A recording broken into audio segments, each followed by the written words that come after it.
그 다음에 이번에는 파트 4입니다. 뭐냐면 100페이지입니다. 100페이지. 이번에 뭐죠? 분묘기지권입니다. 대한민국엔 분묘기지권이 있다 없다? 지금도 있다 없다? 지금도 있습니다. 예전에도 있었고 지금도 있었습니다. 분묘기지권이 인정되는 경우를 보십시다. 제일 첫 번째, 다른 사람의 토지에 허락을 받아서 산소를 썼을 때는 분묘기지권이 인정이 됩니다. 자, 저희 어머니가 지금 올해 98세가 되셨거든요.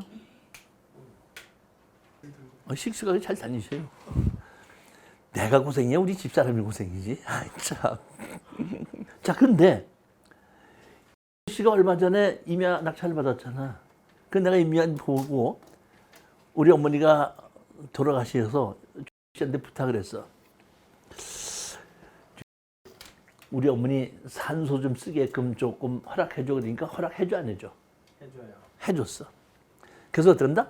산소 썼죠. 그럼 내가 거기에 분묘기지권이 있다 없다? 허락을 했죠. 분묘기지권이 있습니다. 근데 씨가 그 산소를 그 임야를 팔았어. 누구한테? 사셨죠? 샀죠? 그러면 씨가 허락을 해서 내가 산소를 썼죠. 근데 와서 산소를 보고 나를 보고 없애라 그러면 내가 분묘기지권이 있다고 해 안 해? 있다고 하실 거 있다고 하죠. 근데 그래도 내보내고 싶죠. 내보내고 싶으니까 이렇게 얘기합니다. 나 사용하게끔 해준 적 없어. 그러니까 내가 때 내가 허락 받았어. 그러면 씨가 아까 나한테 허락해줬죠. 네. 허락해줬는데 인감증명 도장 찍어줬어? 아니면 말로 허락했어? 말로. 그럼 말로 했죠. 말로 허락한 것은 입증이 돼야 안 돼. 안 돼. 그러니까 실질적으로 다른 사람이 토지 허락을 받았다고 하더라도 인감증명에서 찍어서 했을 때는 주인이 바뀌면 어떻게 한다? 없을 수 있다 이런 얘기입니다. 이 얘기가 그 얘기입니다.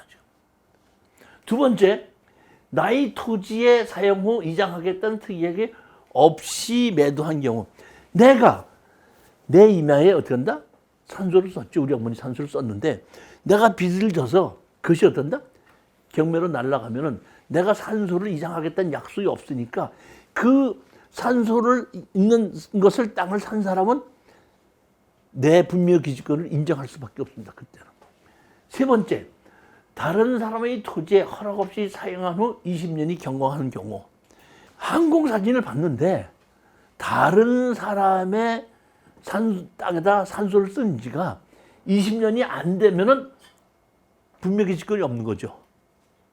근데 20년 전 항공사진을 봤더니 그때부터 산소가 있었어요. 분묘기지권이 인정이 되는 겁니다. 그러니까 언제는 분묘기지권이 인정이 되고 언제는 인정 안 되는지 정확히 알았습니다. 자, 그러면 분묘기지권이 인정되는 걸 알아야 돼? 돈을 벌어야 돼? 즉, 이 얘기는 무슨 얘기냐면 돈이 될 수 있는 부동산을 골라내는 안목이 중요하다 이런 얘기입니다. 자, 타인의 토지 등에 설치된 분묘는 처리할 수 있습니다. 무연고 것도 처리할 수 있습니다. 다시 말하면 분묘기지권이 없는 산소는 땅을 샀을 때 얼마든지 처리할 수 있다는 얘기입니다. 그런데 분묘기지권이 있을 때는 처리해 못해요.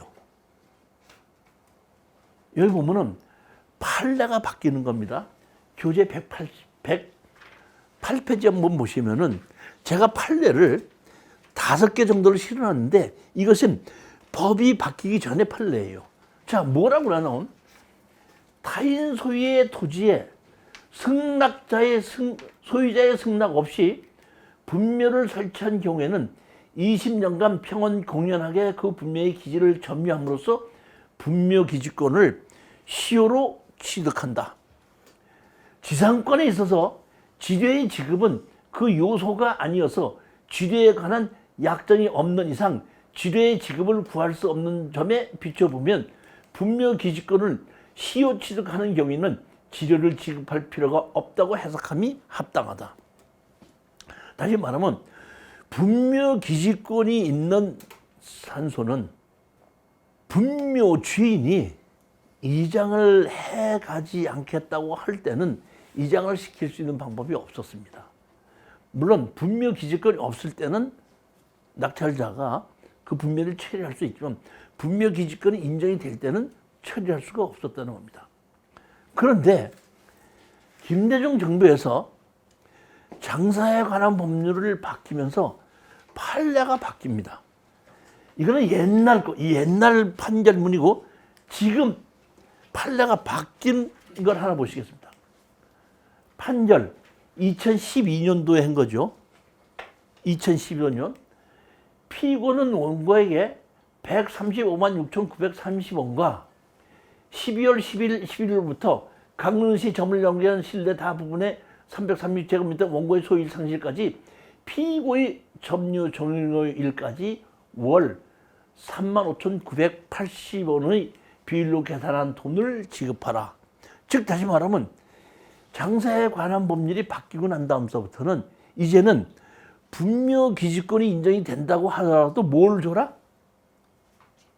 지료를 주라고 바뀌게끔 되는 겁니다. 그러면 지금 보면 한 달에 얼마죠? 35,960원이죠. 내일만 해 못 내.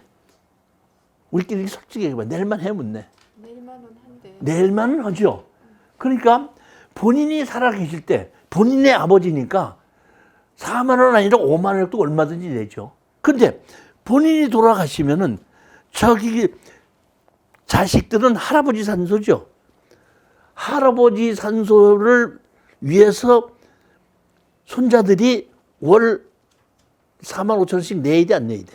내야 되는데 부담이 될 것 같아. 그러면 엄마의 입장에서 보면은 저거를 본인이 알아서 처리를 하고 해야 돼? 돈 주게끔 해결해야 돼?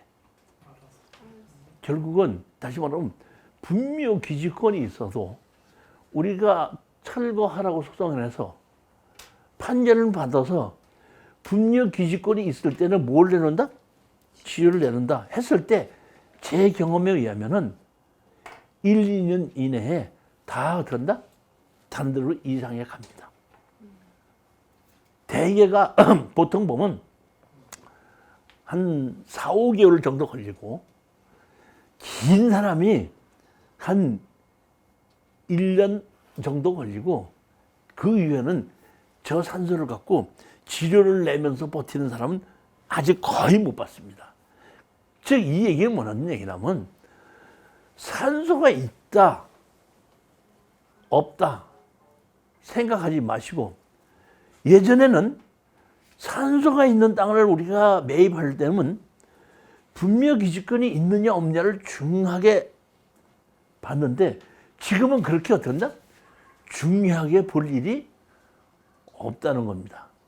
언제든지 지금 우리가 경매로 땅을 살 때 법정상권 없는 건물이 있는 걸 사야 돼? 법정상권이 있는 걸 사야 돼?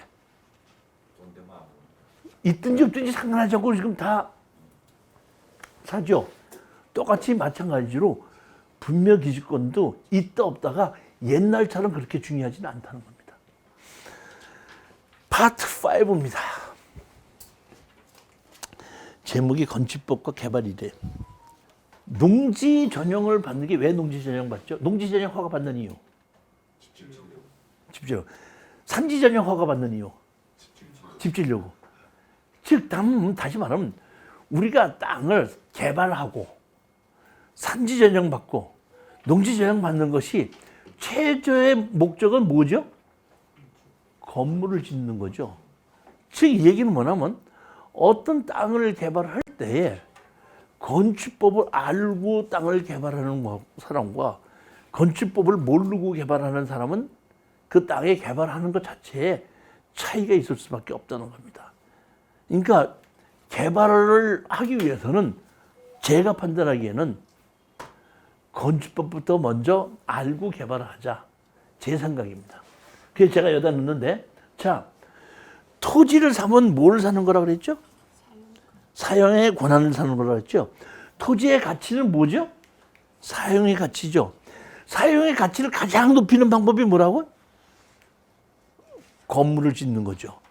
그러면 건물을 짓을 때는 건축법 적용을 받죠. 맞아요, 틀려요? 난 도대체 건물을 짓려면 건축법 적용 받아야 안 받아요? 그러면 내가 어떤 땅에 건축법에서 건물을 짓겠다 그러면 건축가에서 제일 먼저 중요하게 보는 게 뭡니까? 아주 중요하게 보는 게 두 가지가 있어요. 제일 첫 번째 뭐죠? 아니, 어떤 건물을 짓겠냐. 아파트를 짓겠냐, 다세대를 짓겠냐, 개인주택을 짓겠느냐, 상가를 짓겠느냐. 제일 처음에 뭐다? 뭐가 결정이 된다? 뭐가 건축법이 제일 먼저 무슨 건물을 짓겠냐는 거예요. 그럼 무슨 건물을 짓는다는 걸 뭘 갖고 결정이 되죠? 용도 지역 갖고 결정되는 거 아닙니까? 뭐 갖고 결정된다? 그러니까 제일 먼저 땅을 보려면 여러분들이 땅을 토지 연계 확인을 갖고 오면 제가 제일 먼저 뭐부터 본다? 용도 지역부터 보는 거예요. 그러니까 용도 지역에 의해서 어떤 종류의 건물을 지을 수 있다고 결정이 됐습니다. 두 번째 중요한 게 뭐죠? 두 번째 뭐예요? 그렇죠? 크기가 결정이 되죠. 그 크기는 뭘로 결정하냐면은 건폐율과 용적률로 결정합니다. 건폐율과 용적률로 결정한다. 그러니까 어떤 땅에 건축 허가를 받기 위해서는 제일 먼저 용도 지역을 본다. 그다음에 용도 지역에서 건물의 종류가 결정이 되고 건물의 종류가 결정이 되면 그다음에 뭘 결정한다? 건물의 크기가 결정된다. 규모는 건폐율과 용적에 대해 토지 면적에 따라서 건폐율과 용적률을 적용해서 크기가 결정이 된다는 얘기입니다. 여기서 여러분들이 잠시 아셔야 될 것이 있는데 법을 만들 때는 목적이 있어서 법을 만들지 않습니까? 그러니까 똑같은 주택이라도 어떤 목적에 의해서 만들어졌냐에 따라서 제목은 똑같이 주택인데 내용은 다른 것입니다. 제일 첫 번째, 건축법에 의해서 단독주택 그러면은 3층 이하고 규모 제한은 없고 다중주택 그러면 3층 이하로 바닥 면적이 330제곱미터 미만이고 다가구 주택엔 바닥 면적이 얼마? 660제곱미터로 건축법에서 된 겁니다. 주택법에서는 국민주택이라는 것이 있고 국민주택 이외의 규정이 있습니다. 국민주택은 85제곱미터 미만이 국민주택 규모로 들어가고 그 위에 수도권을 제외한 것은 100제곱미터 30평이 뭐예요? 국민주택으로 들어갑니다. 그 다음에 농지법에 의한 농업인의 주택이 있죠. 농업인의 주택은 토지 면적이 660제곱미터 미만이어야 되고 바닥 면적의 합계가 얼마? 100제곱미터 미만이어야 돼. 즉 다시 말하면 농지법에 의한 주택은 농사를 짓는 사람에게만 특혜를 준다고 해서 이 규모를 만들어 놓습니다. 그 다음에 조세특례 제한법에 의해서 농어촌 주택이 있죠. 자, 우리 김 사장님께서 돈을 벌었어. 양평에 집 샀다 그랬죠. 땅 샀어? 집 샀어? 양평이 안 샀습니다. 아, 그럼 가평에 샀다 안 했나? 가평에 땅하고 집을 샀는데 세무서에 보면은 세무서 입장에서 보면은 농가주택을 산 거야? 별장을 산 거야? 별장 산 거야? 농가주택 산 거야? 똑같은 집을 샀어도 별장을 샀으면 세금을 좀 많이 내야죠. 예, 농가주택을 샀으면 안 내도 돼요. 그러니까 정해놓고 별장 대지 면적이 660제곱미터 미만일 것, 취득 당시에 2억 원을 초과하지 않을 것. 그러면 어떻게 한다? 별장으로 보지 않는데 저 이상이 되면 뭘로 한다? 별장으로 보고 세금을 매겠다 이런 얘기입니다. 그 다음에 뭐예요? 소득세법에 대지 면적이 660제곱미터, 건축물 가격이 얼마? 6,500만 원 미만인데, 즉 다시 말하면 제가 지금 얘기한 것이 주택이 다 똑같은 주택이지만은 어떤 목적에 의해서 만들어졌느냐에 따라서 내용이 저렇게 어떻게 한다? 다를 수가 있다는 겁니다. 여기 보면은 7번에 관리사가 있죠. 관리사에서 살아야 돼? 주택에서 살아야 돼? 그냥 그래요. 네, 맞습니다. 근데 저렇게 관리사라고 하면은 개발제한구역에서는 집을 못 짓게 해놨죠. 그러니까 집을 무조건 못 짓게 할 수 없으니까 개발제한구역에서는 농사를 지을 때 쓸 수 있는 어떤다? 일반 다른 목적으로 집을 지을 수 있는 건 농막인데 개발제한구역에서는 집을 못 짓게 하니까 관리사라는 걸 짓게끔 한데 관리사는 일반 주택과 똑같이 마찬가지예요. 화장실 만들어 놓고 방 만들어 놓고 다 주방 만들어 놓고 똑같이 다 만들어 놓을 수 있는데 조립식으로 지어야 된다. 다시 말하면 정식 건물이 아니라 가설 건물로 지어야 된다. 그 다음에 관리사라고 지었을 때는 뭘로 바꿔? 대지로 바꿔주지 않는다. 그렇지만 만들어 놓은 거 보면은 현관 있고 화장실 있고 안방 있고 주방 있고 다 있죠. 그러니까 서류를 보면 관리사지만은 일반인들이 봤을 때는 저게 주택인지 관리사인지 모른다는 얘기예요. 즉 다시 말하면 주택으로 못 짓게 하면 관리사라고 또 된다? 지을 수 있으면 된다는 얘기예요. 이름이 주택이면 좋고 이름이 관리사하면 안 된다는 건 아니지 않냐 이런 얘기다. 그러니까 형평에 따라서 집을 못 짓게 하는 개발제한구역에서는 주택을 못 짓게 했으니까 이름만 바꾸는 거야. 뭘로? 관리사로. 그리고 어떻게 된다? 규모가 얼마이다? 66제곱미터다. 그래서 제가 이 관리사라는 거를 일반인들이 잘 모르기 때문에 제가 하남시에다가 관리사에 대해서 질문을 했거든요. 그러니까 여기 보면 관리사에 대해서 회신 내용. 자, 보십시오. 개발제한구역 내 관련 건축물에 대하여는 개발지역의 지정 및 관리에 관한 특별조치 시행령에 의해 농수산물 보관 및 관리 관련 시설로 행위 허가 대상입니다. 허가 신청은 조립식 가설 건축물로 설치하므로 개발지역 지정에 관련 특별조치에 대해 건축법 시행이 쭉 되고 조립식 가설 건축물로서 건축법 시행 유치 책임자 가설 건축물 관리장에 이를 기재하고 관리합니다. 무슨 얘기인지 이해가 가셨죠? 다시 말하면 주택으로 허가를 받아야 돼? 관리사로 허가를 받아야 돼? 아이, 제 얘기는 아무거나 받아도 잠자고 밥 먹을 수 있으면 주택으로 받으면 되고 관리사로 받으면 어떠냐는 거예요. 그래 안 그래요? 그 얘기를 하는 거예요, 보면.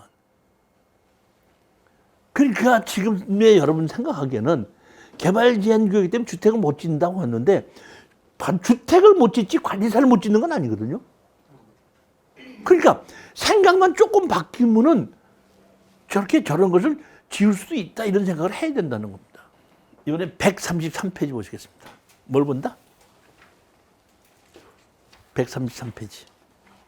모든 건축물이 전부 다 건축법 적용을 받는 건 아닙니다. 건축법 적용을 받는 건축물이 있고 건축법 적용을 안 받는 건축물이 있는데 건축법 제3조에 보면 건축법을 적용받지 않는 것 나옵니다. 제일 첫 번째, 문화재는 건축법 적용받지 않습니다. 저기 양양의 낙산사 가보셨어요? 못 가봤어요? 가봤어요? 낙산사가 불난 것도 아세요? 새로 지었죠?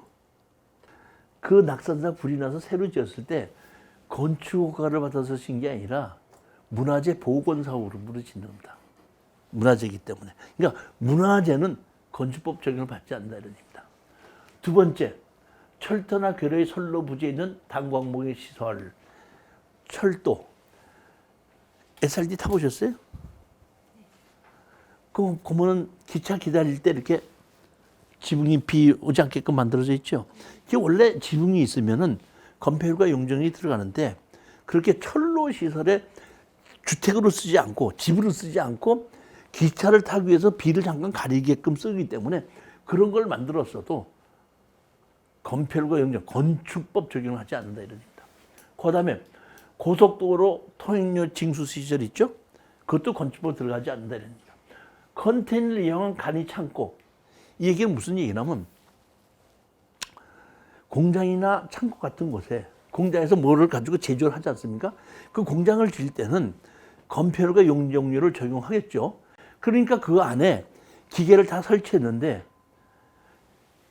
제품을 만들어서 쌓아둬야 되는데 비 맞으면 안 되는 물품도 있을 수 있죠.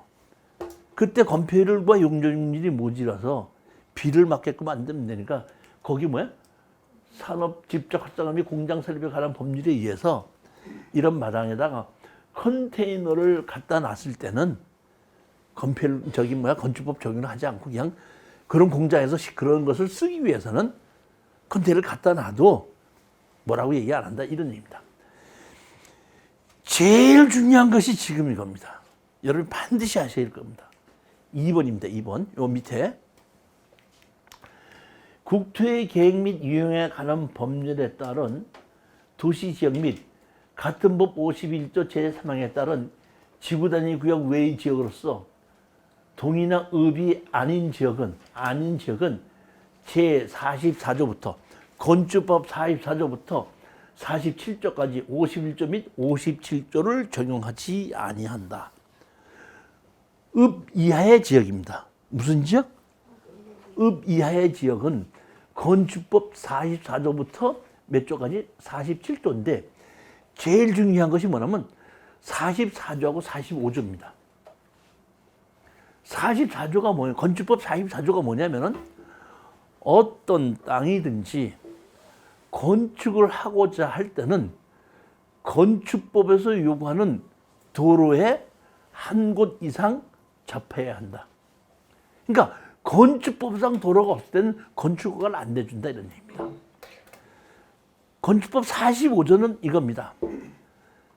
남의 땅, 다른 사람의 땅을 이용해서 도로를 만들고자 하는 사람은 그 땅 주인에게 뭘 받아와라? 사용승낙을 받아와라 이런 얘기입니다. 자, 읍 이하의 지역, 무슨 지역? 읍 이하의 지역에서는 저 말 그대로 하면 44조 건축법상 도로가 없어도 건축허가를 내준다 안 내준다? 남의 땅을 사용해도 사용승낙 받아와야 된다 안 받아도 된다? 그겁니다 이게 지금. 그겁니다. 그러면 언제 저것이 되는지를 우리가 아셔야 되는데 아까 여기 낮에 강의 들었던 분이 뭐라 하냐면 저거를 일률적으로 적용하지 않고 담당자에 따라서 이렇게 적용하고 저렇게 적용할 수도 있지 않습니까? 이렇게 말씀하는데 그 얘기가 맞을 수도 있지만은 반드시 맞다고 볼 수는 없습니다.